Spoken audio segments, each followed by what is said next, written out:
अस्सलाम वालेकुम दोस्तों, मेरा नाम डॉक्टर कैसर फारूक है। मैं आज आपसे बात करूँगा क्या शुगर के पेशेंट दूध का इस्तेमाल कर सकते हैं? तो जनाब दूध के अंदर जो चीज़ होती है वो होती है लैक्टोज़। लैक्टोज़ जब कन्वर्ट होता है तो वो ग्लूकोज़ में और गैलेक्टोज़ में कन्वर्ट होता है, जो कि शुगर बढ़ाने का सबब बनता है। तो जब भी शुगर के पेशेंट लेते हैं तो इससे उनकी शुगर बढ़ती है। तो शुगर के पेशेंट जिनकी शुगर लेवल कंट्रोल अच्छा नहीं होता तो उनको दूध को अवॉइड करना चाहिए ताकि उनकी शुगर इसके साथ ज़्यादा बढ़े ना। अगर कोई लेना चाहे तो उसमें जो तरीकाकार है उसके साथ वॉक और वर्जिश ज़्यादा करे। इसके अलावा अगर आप स्किम मिल्क लेते हैं जिसमें फैट वगैरह निकाला होता है तो उससे ज़्यादा शुगर बढ़ने का चांस होता है। तो आप फुल मिल्क लें तो उसके साथ स्लो रिलीज होगी, यानी कि उसके अंदर फैट और प्रोटीन भी शामिल होगा। तो उसके साथ आपकी शुगर उतनी नहीं बढ़ेगी जितनी आपकी स्किम्ड मिल्क के साथ बढ़ेगी।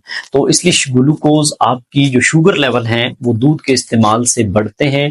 दूध को नहीं लेना चाहिए। अगर आप लेते हैं तो उसके बाद वॉक और वर्जिश लाजमी करें ताकि आपकी शुगर लेवल में वो स्पाइक ना आए जो इसके इस्तेमाल करने से आती है। शुक्रिया।